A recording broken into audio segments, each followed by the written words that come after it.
returning to Aldous Huxley's Brave New World Revisited. Chapter 11. Education for Freedom.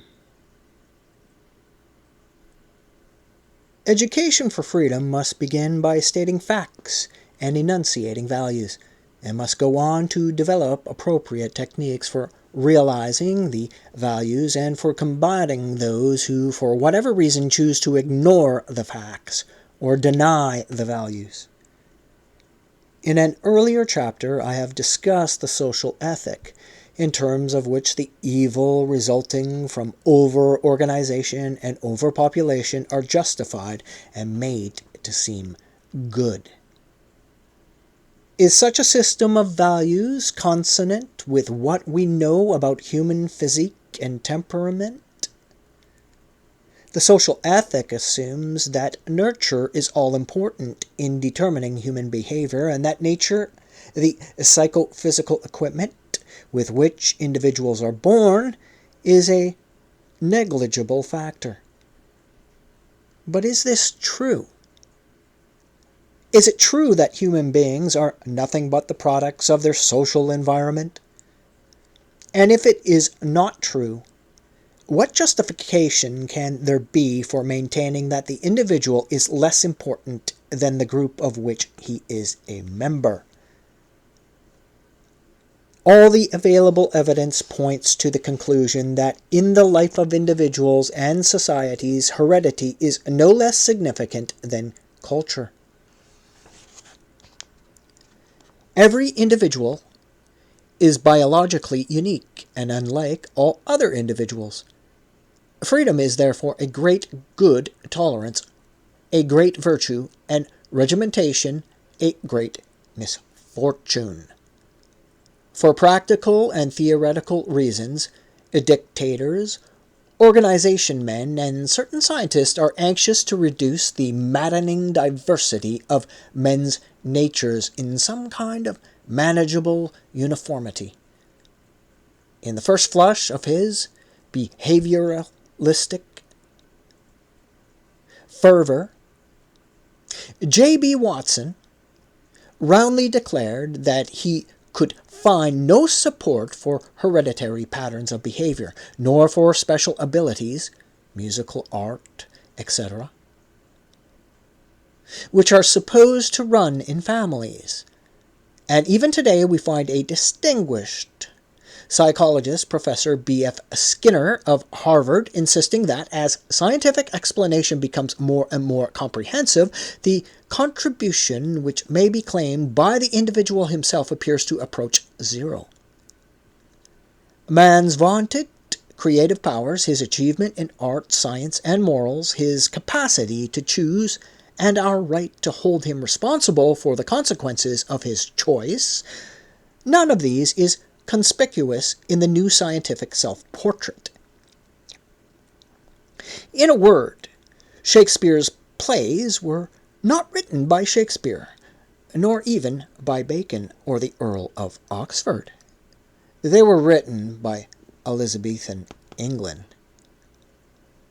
More than 60 years ago, William James wrote an essay on great men and their environment, in which he set out to defend the outstanding individual against the assaults of Herbert Spencer. Spencer had proclaimed that science, that wonderfully convenient personification of the opinions at a given date of Professor X, Y, and Z, had completely abolished the great man. The great man, he had written, must be classed with all other phenomena in the society that gave him birth as a product of its antecedents. The great man may be, or seem to be, the proximate initiator of changes, but if there is to be anything like a real explanation of these changes, it must be sought in the aggregate of conditions out of which both he and they have arisen. This is one of those empty profundities to which no operational meaning can possibly be attached. What our philosopher is saying is that we must know everything before we can fully understand anything. No doubt. But in fact, we shall never know everything. We must therefore be content with partial understanding and proximate causes, including the influence of great men.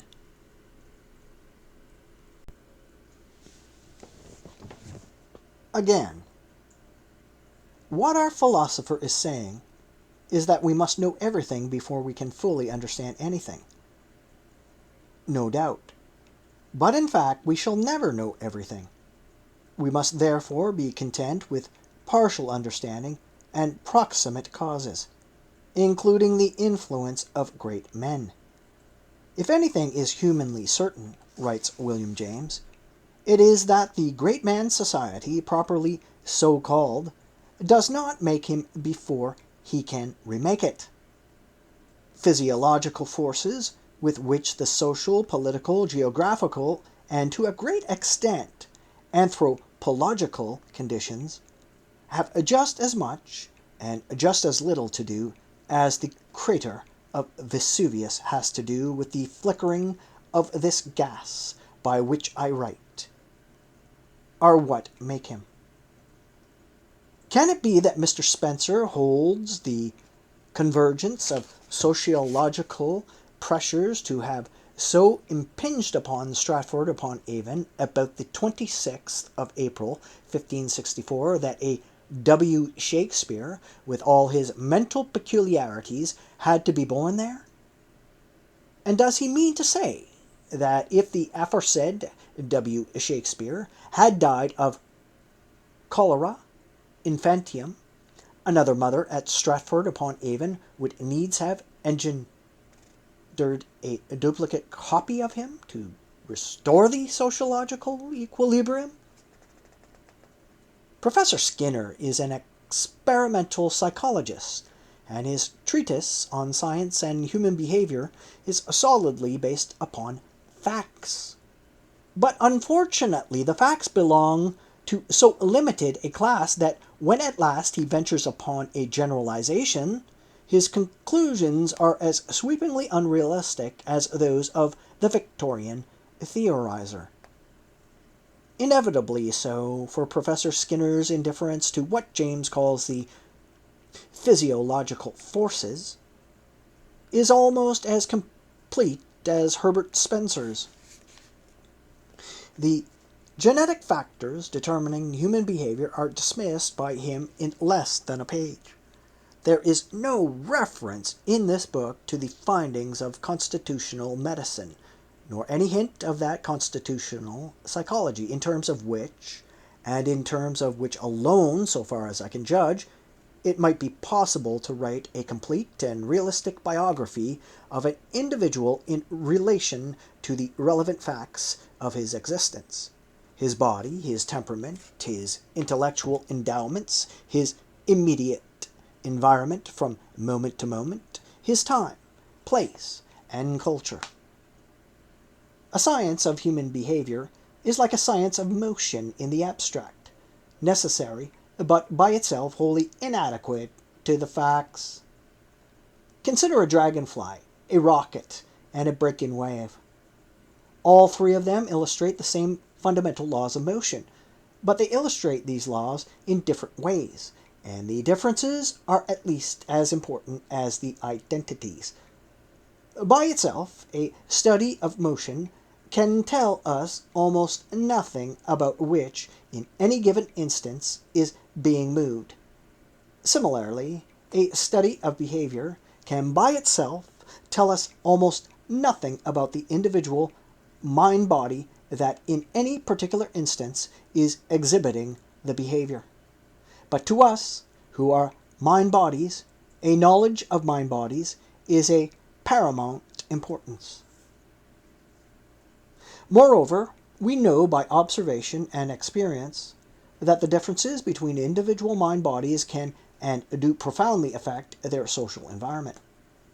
On this last point, Mr. Bertrand Russell is in full agreement with William James, and with practically everyone, I would add, except the proponents of Spencerian or behavioralistic scientism.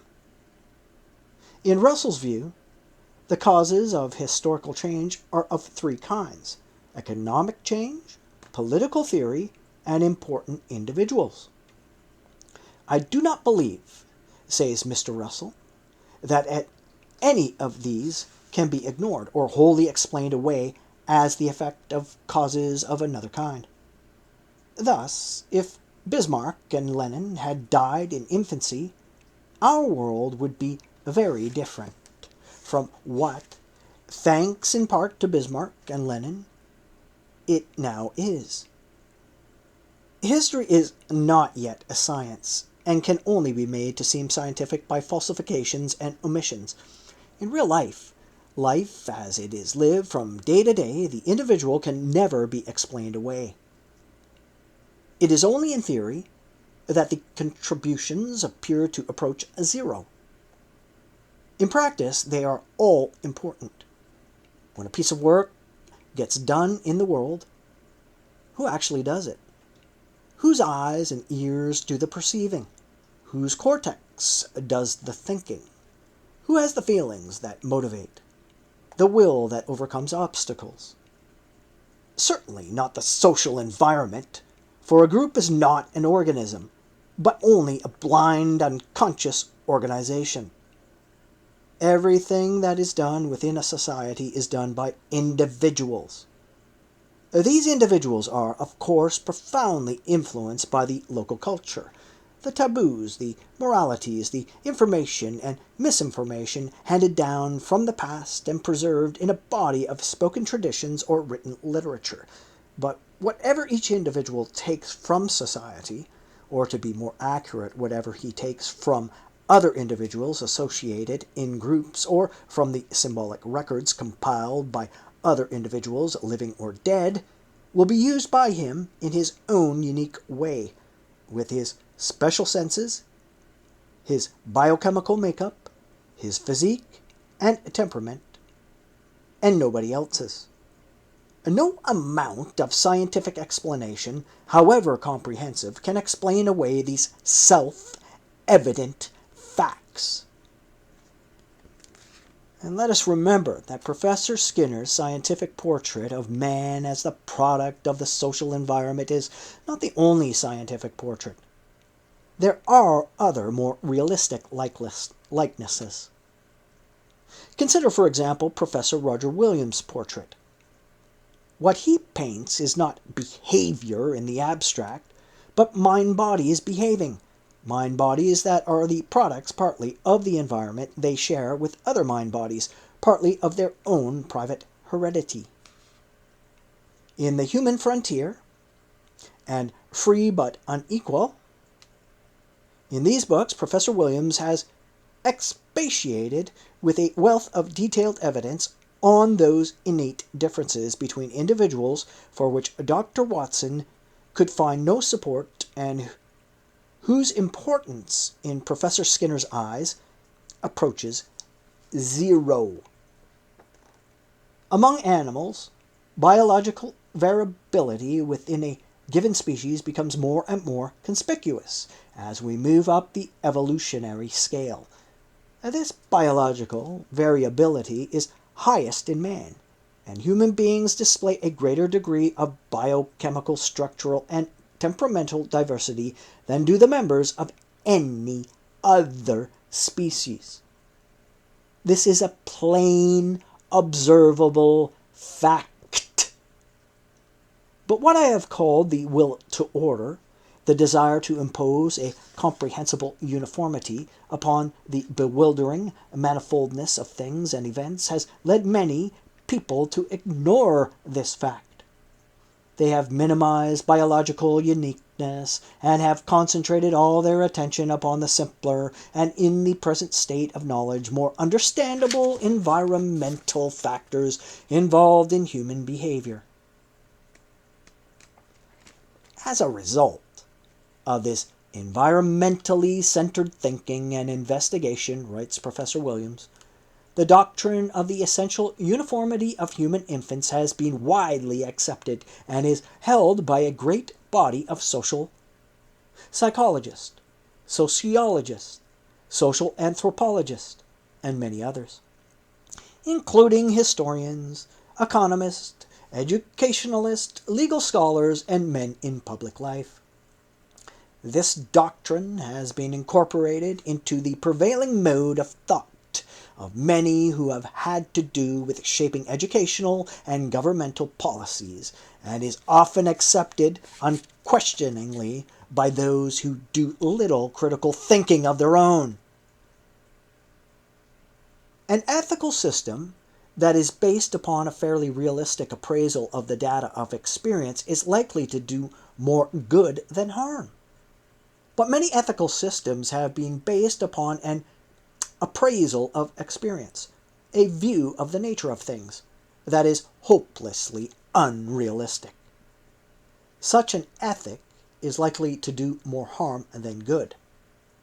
Thus, until quite recent times, it was universally believed that bad weather, diseases of cattle, and sexual impotence could be, and in many cases actually were, caused by a malevolent operations of magicians. To catch and kill magicians was therefore a duty, and this duty, moreover, had been divinely ordained in the second book of Moses. Thou shalt not suffer a witch to live. The system of ethics and law that were based upon this erroneous view of the nature of things were the cause, during the centuries when they were taken most seriously by men in authority, of the most appalling evils, the orgy of spying, lynching, and judicial murder, which these wrong views about magic made logical and mandatory, was not matched until our own days, when the communist ethic, based upon erroneous views about race, commanded and justified atrocities on an even greater scale. Consequences, hardly less undesirable, are likely to follow the general adoption of a social ethic based upon the erroneous views that ours is a fully social species, that human infants are born uniform, and that individuals are the product of conditioning by and within the collective environment. If these views were correct, if human beings were in fact the members of a truly social species, and if their individual differences were trifling and could be completely ironed out by appropriate conditioning, then obviously there would be no need for liberty, and the state would be justified in persecuting the heretics who demanded it.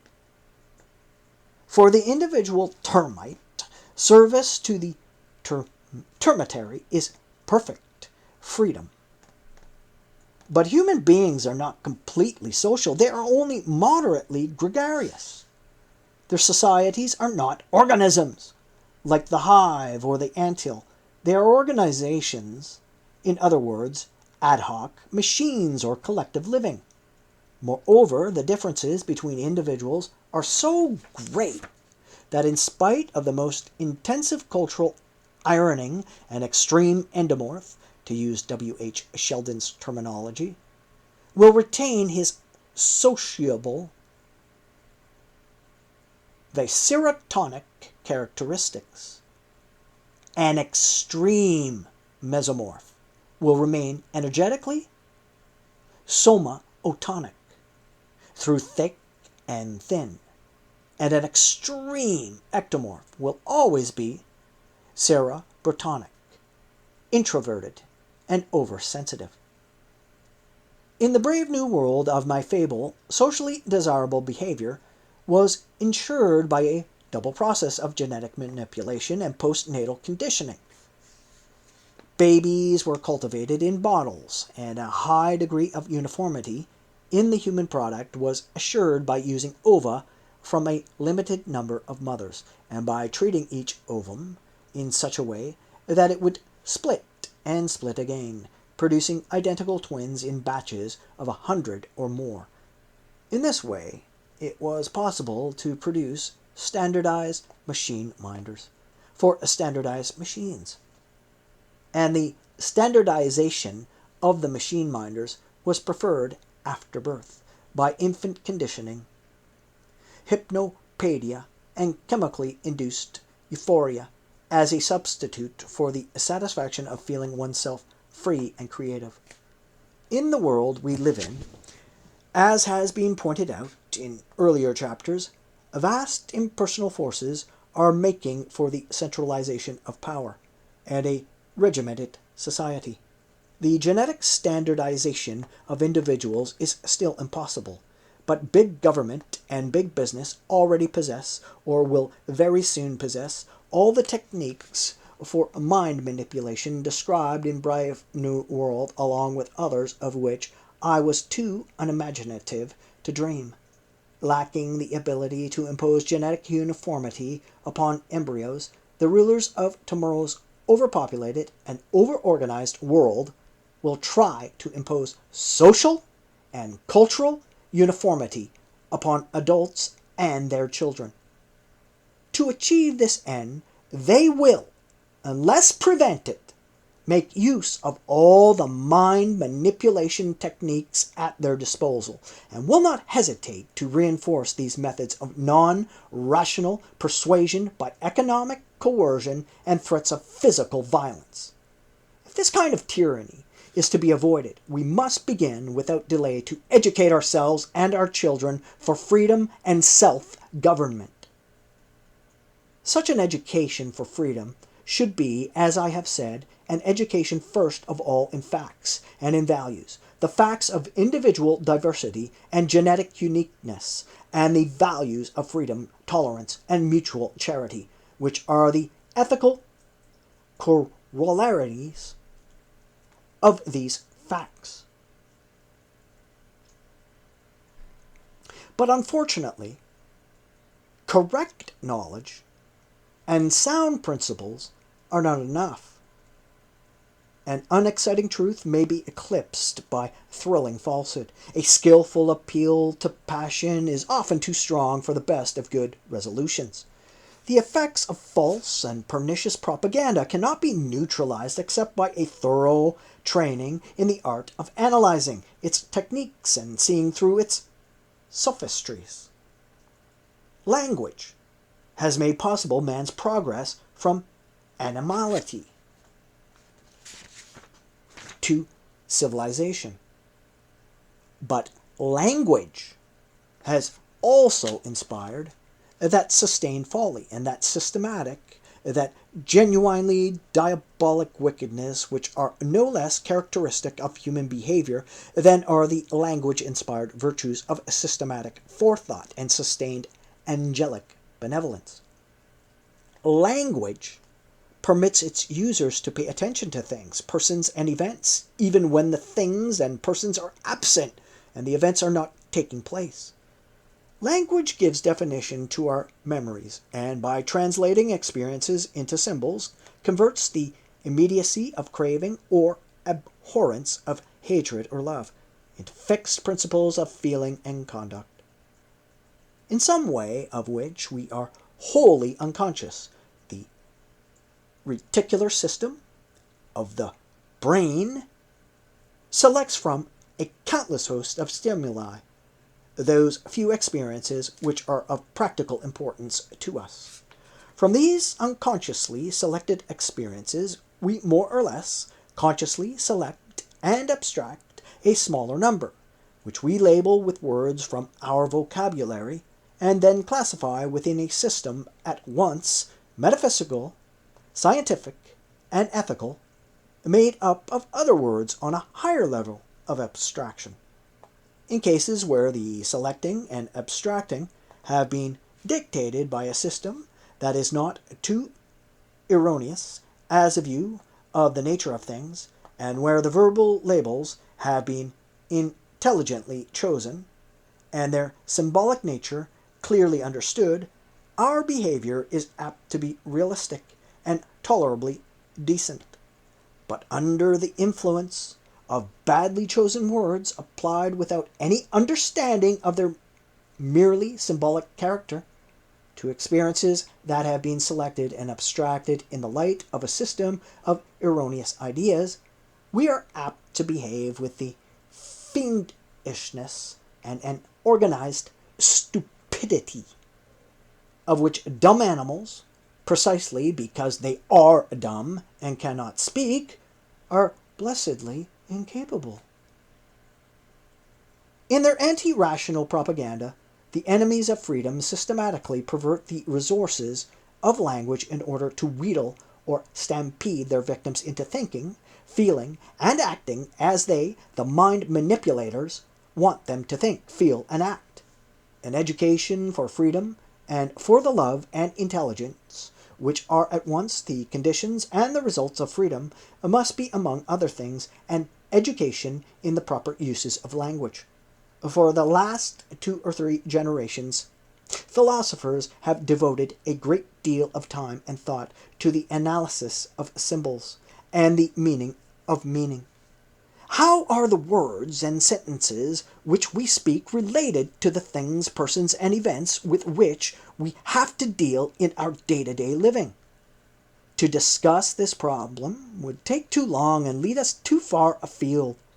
Suffice it to say that all the intellectual materials for a sound education in the proper use of language, and education on every level from the kindergarten to the postgraduate school, are now available. Such an education in the art of distinguishing between the proper and the improper use of symbols could be inaugurated immediately. Indeed, it might have been inaugurated at any time during the last 30 or 40 years, and yet children are nowhere taught in any systematic way to distinguish true from false, or meaningful from meaningless statements. Why is this so? Because their elders, even in the democratic countries, do not want them to be given this kind of education. In this context, the brief, sad history of the Institute for Propaganda Analysis is highly significant. The Institute was founded in 1937 when Nazi propaganda was at its noisiest and most effective by Mr. Fellini, the New England philanthropist. Under its auspices, analyses of non-rational propaganda were made, and several texts for the instruction of high school and university students were prepared. Then came the war, a total war on all the fronts, the mental no less than the physical, with all the Allied governments engaging in psychological warfare and insistence upon the desirability of analyzing propaganda, seemed a bit tactless. The Institute was closed in 1941, but even before the outbreak of hostilities, there were many persons to whom its activities seemed profoundly objectionable. Certain educators, for example, disapproved of the teaching of propaganda analysis on the grounds that it would make adolescents unduly cynical. Nor was it welcomed by the military authorities, who were afraid that recruits might start to analyze the utterances of drill sergeants. And then there were the clergymen and the advertisers. The clergymen were against propaganda analysis as tending to undermine belief and diminish church-going. The advertisers objected on the grounds that it might undermine brand loyalty and reduce sales. These fears and dislikes were not unfounded. Too searching a scrutiny by too many of the common folk of what is said by their pastors and masters might prove to be profoundly subversive. In its present form, the social order depends for its continued existence on the acceptance, without too many embarrassing questions, of the propaganda put forth by those in authority, and the propaganda hallowed by the local traditions. The problem, once more, is to find the happy mean. Individuals must be suggestible enough to be willing and able to make their society work, but not so suggestible as to fall helplessly under the spell of professional mind manipulators. Similarly, They should be taught enough about propaganda analysis to preserve them from an uncritical belief in sheer nonsense, but not so much as to make them reject outright the not always rational outpourings of the well-meaning guardians of tradition. Probably the happy mean between gullibility and a token skepticism can never be discovered and maintained by analysis alone. This rather negative approach to the problem will have to be supplemented by something more positive, the enunciation of a set of generally acceptable values based upon a solid foundation of facts. The value, first of all, of individual freedom based upon the facts of human diversity and genetic uniqueness, the value of charity and compassion based upon the old familiar fact, lately rediscovered by modern psychiatry, the fact that, whatever their mental and physical diversity, love is as necessary to human beings as food and shelter. And finally, the value of intelligence, without which love is impotent and freedom unattainable. This set of values will provide us with a criterion by which propaganda may be judged. The propaganda that is found to be both nonsensical and immoral may be rejected out of hand. That which is merely irrational, but compatible with love and freedom, and not on principle opposed to the exercise of intelligence, may be provisionally accepted for what it is worth.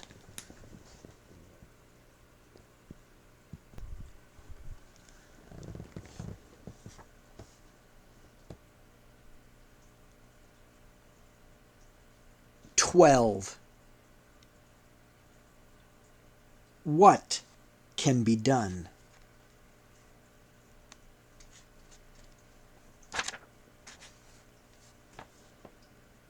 We can be educated for freedom, but better educated for it than we are at present. But freedom, as I have tried to show, is threatened from many directions, and these threats are of many different kinds: demographic, social, political, psychological. Our disease has a multiplicity of cooperating causes, and is not to be cured except by a multiplicity of cooperating remedies. In coping with any complex human situation, we must take account of all the relevant factors, not merely of a single factor. Nothing short of everything is ever really enough. Freedom is menaced, and education for freedom is urgently needed.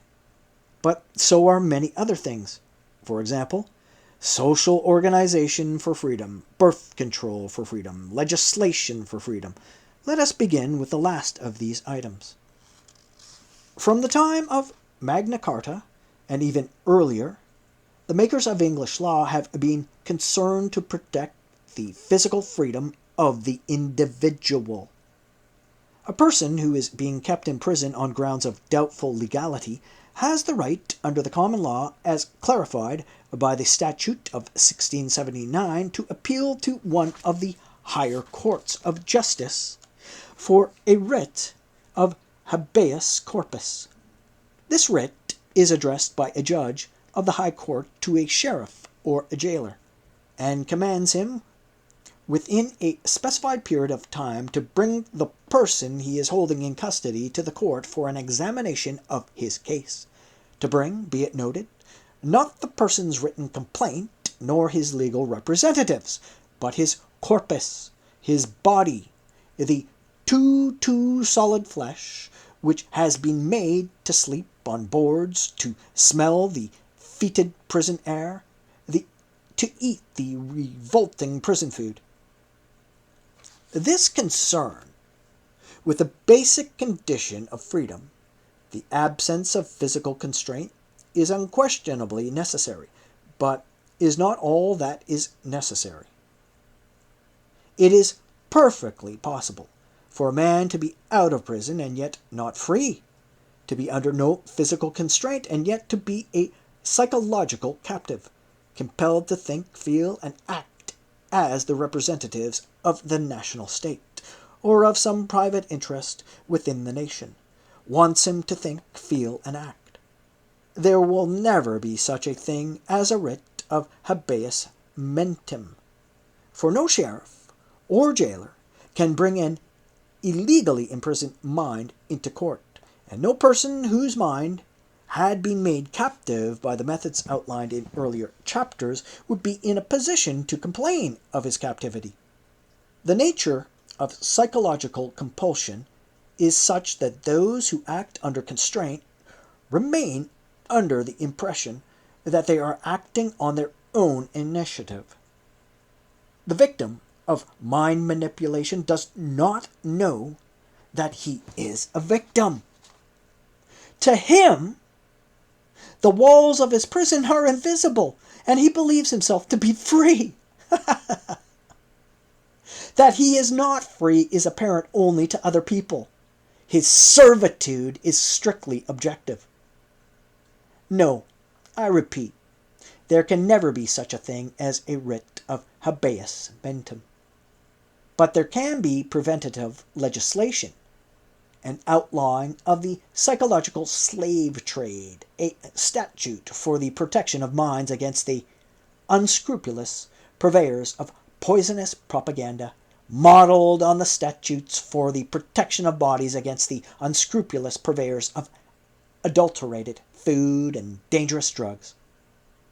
For example, there could, and I think there should be, legislation limiting the right of public officials, civil or military, to subject the captive audiences under their command or in their custody to sleep teaching. There could, and I think there should be, legislation prohibiting the use of subliminal projection in public places or on television screens. There could, and I think there should, be legislation to prevent political candidates not merely from spending more than a certain amount of money on their election campaigns, like $485 million. Sorry, personal. Anyway, but also to prevent them from resorting to the kind of anti-rational propaganda that makes nonsense of the whole democratic process. Such preventative legislation might do some good, but if the great impersonal forces now menacing freedom continue to gather momentum, they cannot do much good for very long. The best of constitutions and preventative laws will be powerless against the steadily increasing pressures of overpopulation and of the over-organization imposed by growing numbers and advancing technology. The constitutions will not be abrogated, and the good laws will remain on the statute book. But these liberal forms will merely serve to mask and adorn a profoundly illiberal substance. Given unchecked overpopulation and overorganization, we may expect to see in the democratic countries a reversal of the process which transformed England into a democracy, while retaining all the outward forms of a monarchy. Under the relentless thrust of accelerating overpopulation and increasing overorganization, and by means of ever more effective methods of mind manipulation, the democracies will change their nature. The quaint old forms, elections, parliaments, supreme courts, and all the rest will remain. The underlying substance will be a new kind of nonviolent totalitarianism. All the traditional names, all the hallowed slogans will remain exactly what they were in the good old days. Democracy and freedom will be the theme of every broadcast and editorial. But democracy and freedom in a strictly Pickwickian sense. Meanwhile, the ruling oligarchy and its highly trained elite of soldiers, policemen, thought manufacturers, and mind manipulators will quietly run the show as they see fit. How can we control the vast impersonal forces that now menace our hard-won freedoms? On the verbal level, and in general terms, the question may be answered with the utmost ease. Consider the problem of overpopulation. Rapidly mounting human numbers are pressing ever more heavily on natural resources. What is to be done? Obviously, we must, with all possible speed, reduce the birth rate to the point where it does not exceed the death rate. At the same time, we must, with all possible speed, increase food production. We must institute and implement a worldwide policy for conserving our soils and our forests. We must develop practical substitutes, preferably less dangerous and less rapidly exhaustible than uranium for our present fuels. And while husbanding our dwindling resources of easily available materials, we must work out new and not too costly methods for extracting these minerals from ever poorer and poorer ores. The poorest ore of all being seawater. But all this, needless to say, is almost infinitely easier said than done. The annual increase of numbers should be reduced. But how? We are given two choices: famine, pestilence, and war on the one hand, birth control on the other. Most of us choose birth control and immediately find ourselves confronted by a problem that is simultaneously a puzzle in physiology, pharmacology, sociology, psychology, and even theology. The pill has not yet been perfected. Footnote, remember, written 1958. When and if it is perfected, how can it be distributed to the many hundreds of millions of potential mothers? Or if it is a pill that works upon the male potential fathers, who will have to take it if the birth rate of the species is to be reduced? And given existing social customs and the forces of cultural and psychological inertia, how can those who ought to take the pill but don't want to be persuaded to change their minds? And what about the objections on the part of the Roman Catholic Church to any form of birth control except the so-called rhythm method? A method, incidentally, which has proved hitherto to be almost completely ineffective in reducing the birth rate of those industrially backward societies where such a reduction is most urgently necessary. And these questions about the hypothetically perfect pill must be asked with as little prospect of eliciting satisfactory answers about the chemical and mechanical methods of birth control already available. When we pass from the problems of birth control to the problems of increasing the available food supply and conserving our natural resources, we find ourselves confronted by difficulties not perhaps quite so equal. When we pass from the problems of birth control to the problems of increasing the available food supply and conserving our natural resources, we find ourselves confronted by difficulties not perhaps quite so great, but still enormous. There is the problem, first of all, of education. How soon can the innumerable peasants and farmers who are now responsible for raising most of the world's supply of food be educated into improving their methods?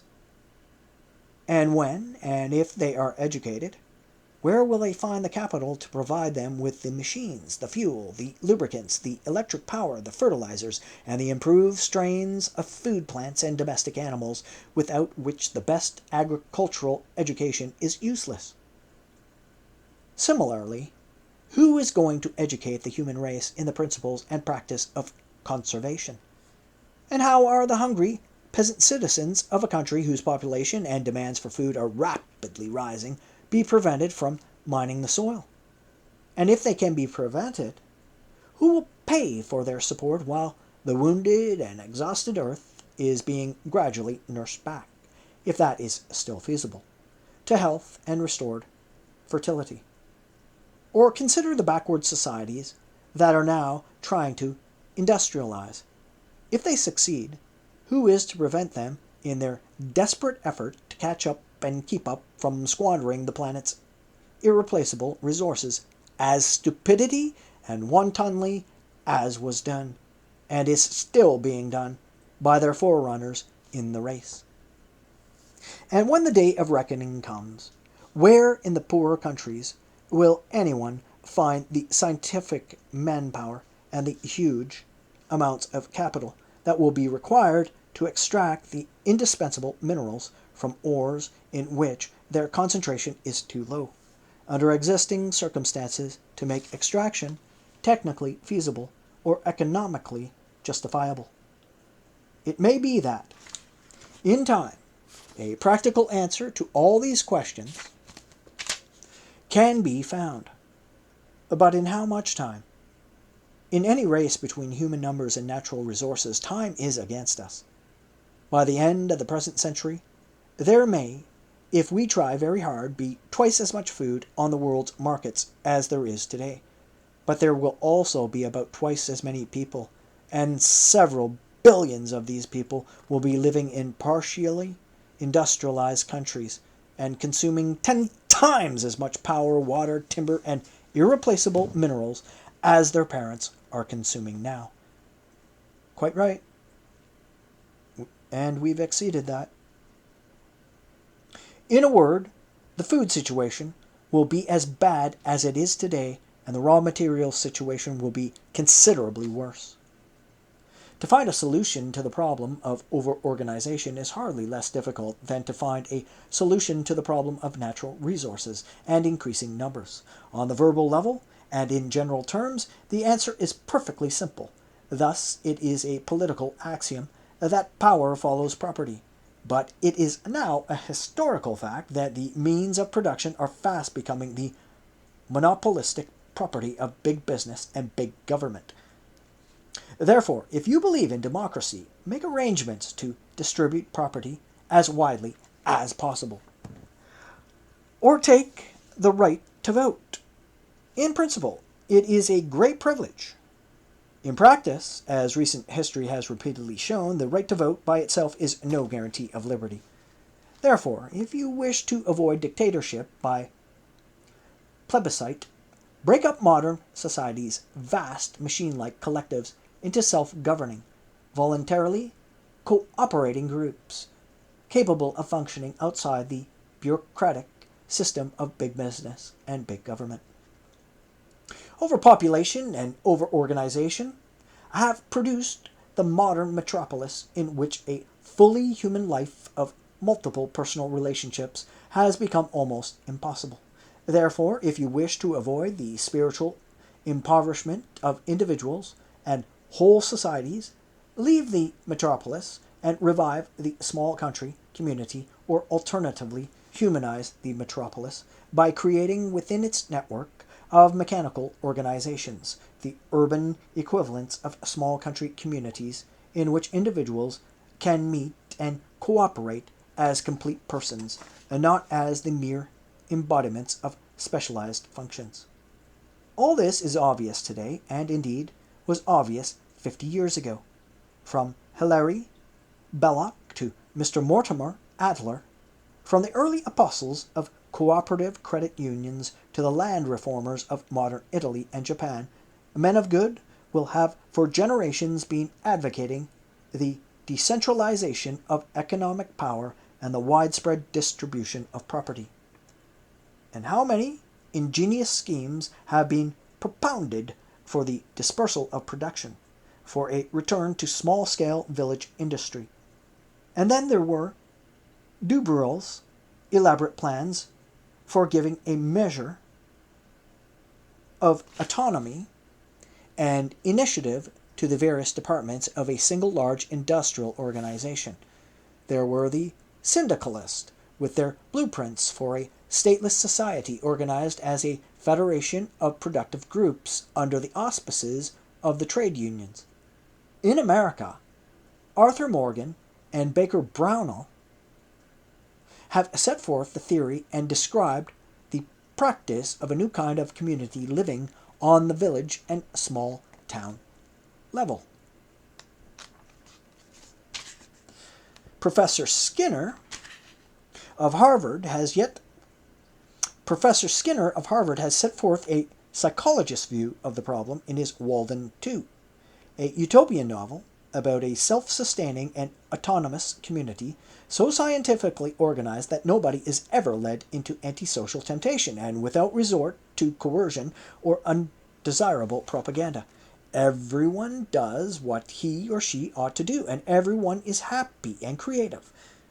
In France, during and after the Second World War, Marcel Barbeau and his followers set up a number of self-governing, non-hierarchical communities of production, which were also communities for mutual aid and fully human living. And meanwhile, in London, the Peckham experiment has demonstrated that it is possible, by coordinating health services with the wider interest of the group, to create a true community even in a metropolis. We see then that the disease of over-organization has been clearly recognized, that various comprehensive remedies have been prescribed, and that experimental treatments of symptoms have been attempted here and there, often with considerable success. And yet, in spite of all this preaching and this exemplary practice, the disease grows steadily worse. We know that it is unsafe to allow power to be concentrated in the hands of a ruling oligarchy. Nevertheless, power is, in fact, being concentrated in fewer and fewer hands. We know that, for most people, life in a huge modern city is anonymous, atomic, less than fully human. Nevertheless, the huge cities grow steadily huger, and the pattern of urban industrial living remains unchanged. We know that, in a very large, complex society, democracy is almost meaningless, except in relation to autonomous groups of manageable size. Nevertheless, more and more of every nation's affairs are managed by the bureaucrats of big government and big business. It is only too evident that, in practice, the problem of over-organization is almost as hard to solve as the problem of overpopulation.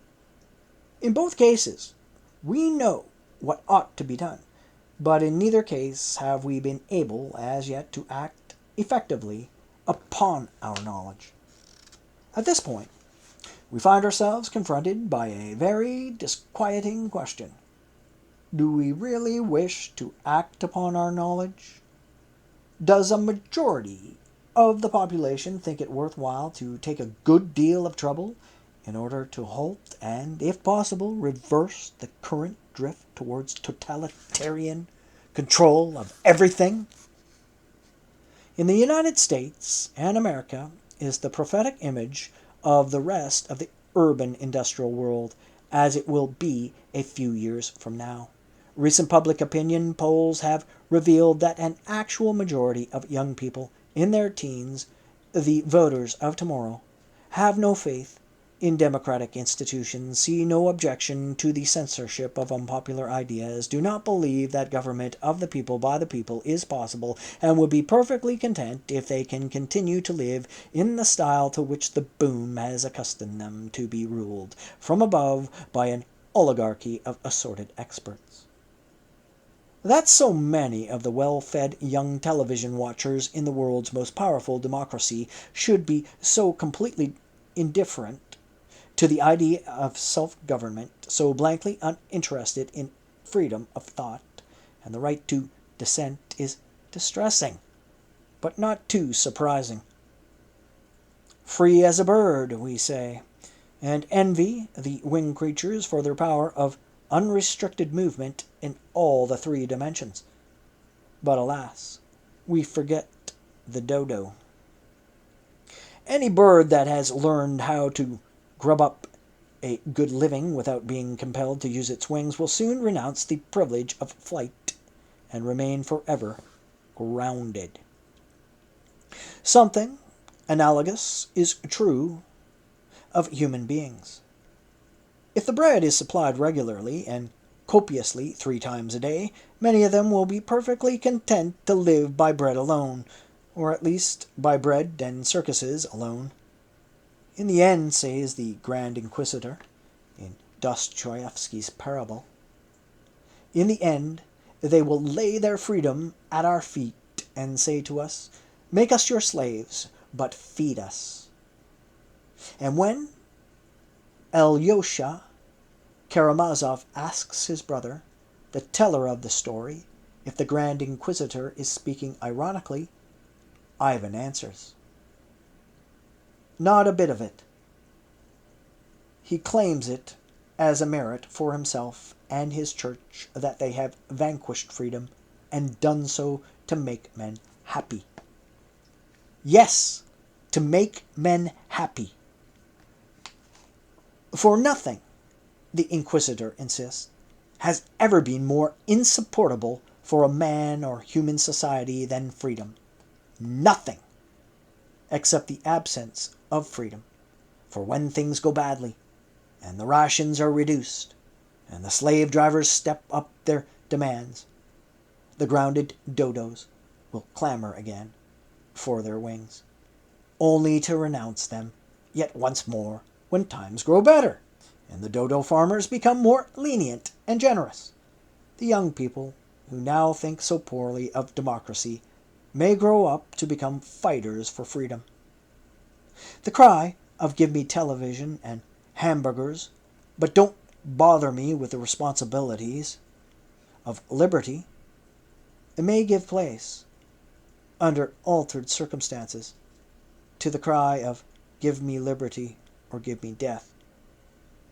If such a revolution takes place, it will be due in part to the operation of forces over which even the most powerful rulers have very little control, in part to the incompetence of those rulers, their inability to make effective use of the mind-manipulating instruments with which science and technology have supplied, and will go on supplying, the world-be tyrant.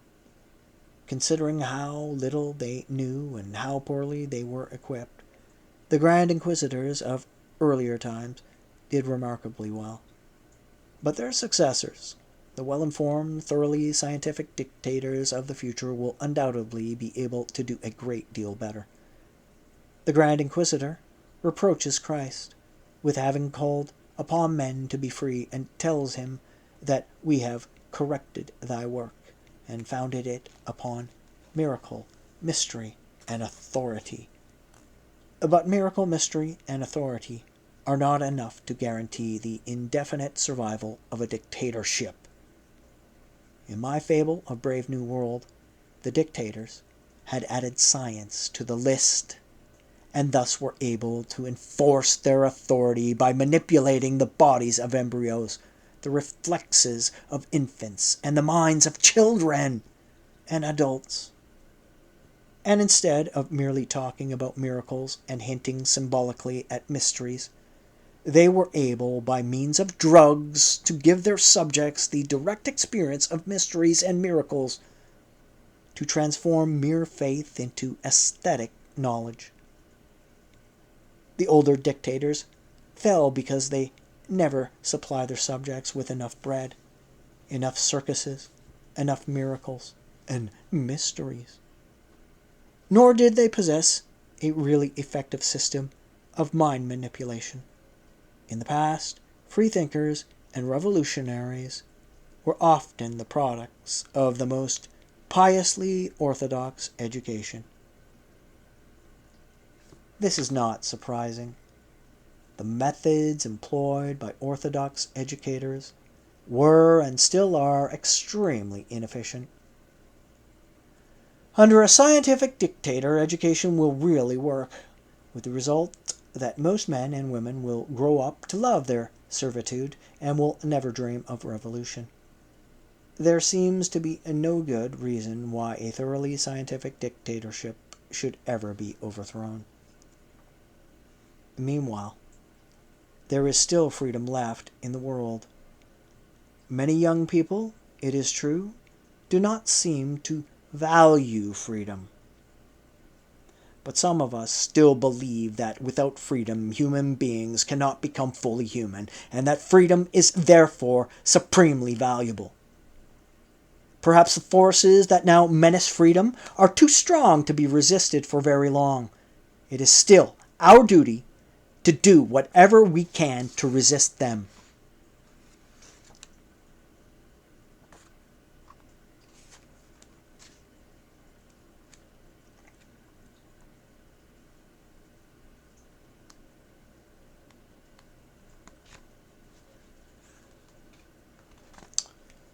As a closing footnote, that ends Huxley's Brave New World Revisited.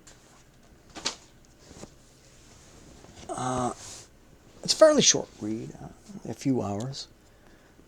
It's definitely worth the hike.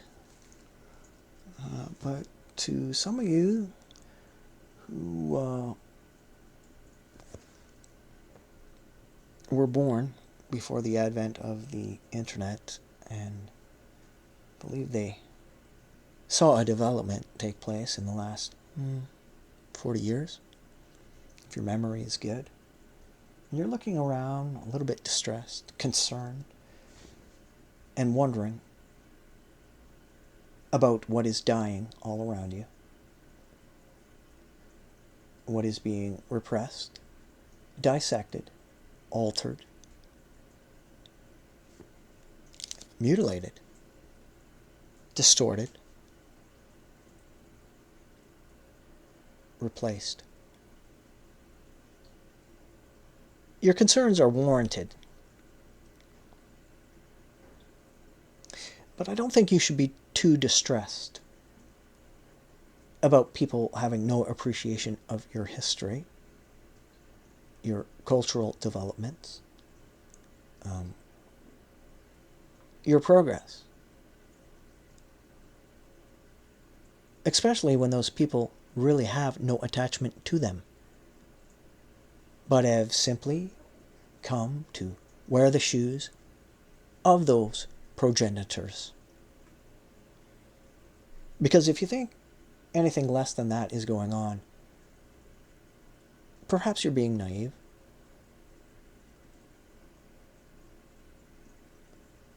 But understand, to combat these things, ignorance or complacency is certainly not the reaction required. One of the most important things in preserving the culture is preserving the culture. The pulping of books is going on rapidly. And not only is your currency, but the written word and the spoken word are heading towards an electronic encapsulating apparatus that your government globally is ready to harness, control, manipulate,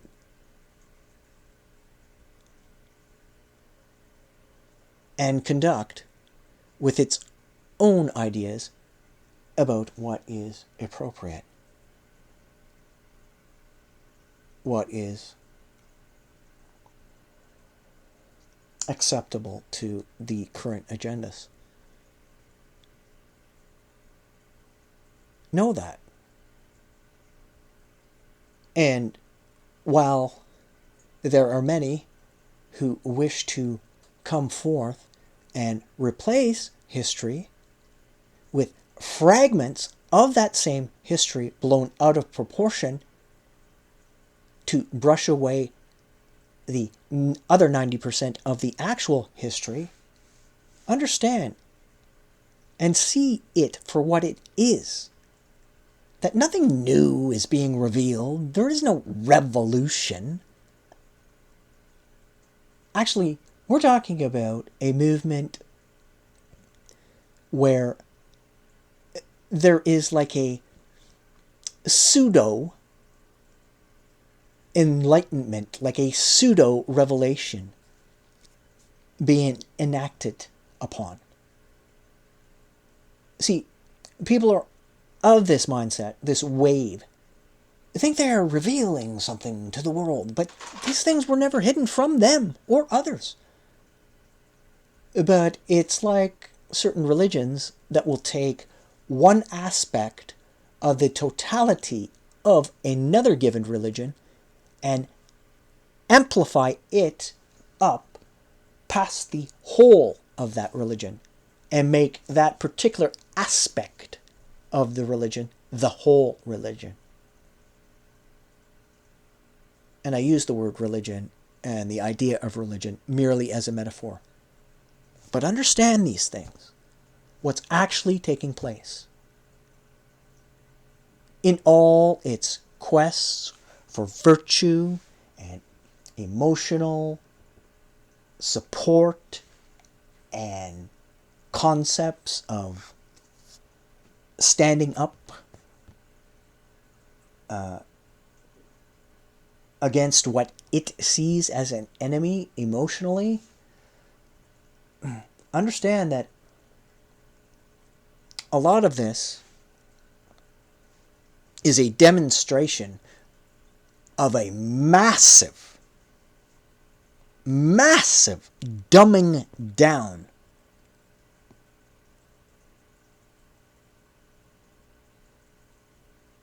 of public discourse that's fully implemented from kindergarten straight through to university. We know that now. We've seen it. These people weren't sent there to earn degrees, and most of them will not. They'll be complete failures. And the ones that are not failures will be regimented into a series of ridiculous new titles of employment that are not really and have never been necessary, but are conducive with the very problems we are faced with under big government that have produced these questionable needs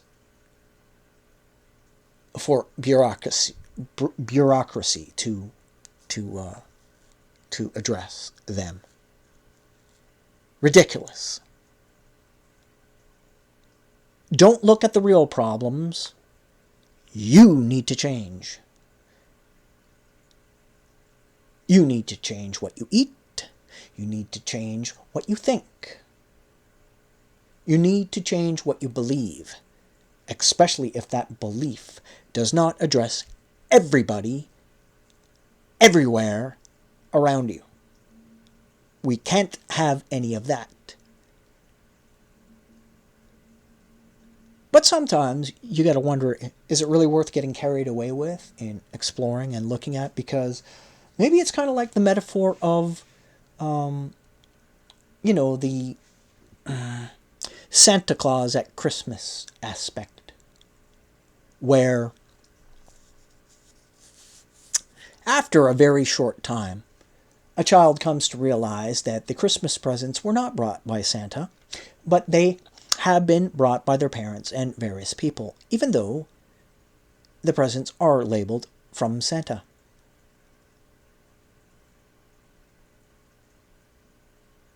But the child looks to his parents, and the parents to the child, as the people look to their government, and the government to their people, with a wink and a nudge, as if to say, yes, we believe these things to be true, and we will go along with it. But deep down, we know it's a crock of shit. So let's not be fooling each other. But unfortunately, that situation creates a lack of integrity and an emotional environment that is, upon analysis, kind of repugnant to the human soul. to our core of integrity. The question is, perhaps not, should we be going against it? But when words like replacement creep in, we should be thinking more along these lines. Especially the young people out there. Whoever you may be. I would keep this in mind. When it comes to the bombardment of what you will be told through the rhetoric of loose, scientific reference or pseudo-historical summaries, some of the ridiculous theories that are being forced down your throat, just try to remember this metaphor. It's been used in other cases for other issues, but we'll use this one in this particular situation that we're facing. Remember that when it comes to certain areas of the government concerned with currency, with the actual currency, which may become a thing of the past, but with the actual hold in your hand currency, money, paper, change, etc., what have you, when it comes to those experts and those that can defend us from the crimes of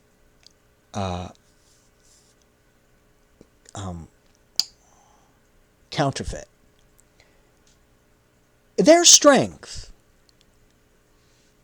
in doing their job well and knowing their shit has nothing to do with a quick realization and identifying fake money. I mean, of course, that is, one would say that's what they should be doing. We want that fake stuff out of there. But no, it's the opposite. What they are trained regularly to do is to look at the real currency and know for sure every aspect of that currency, what it looks like, what the real looks like, not what the fake looks like. And when you know what the real is, the bullshit just lights itself up. You can't hide. It probably won't help. But what do you want from me? I'm the guy they put in the corner. Fuck all y'all.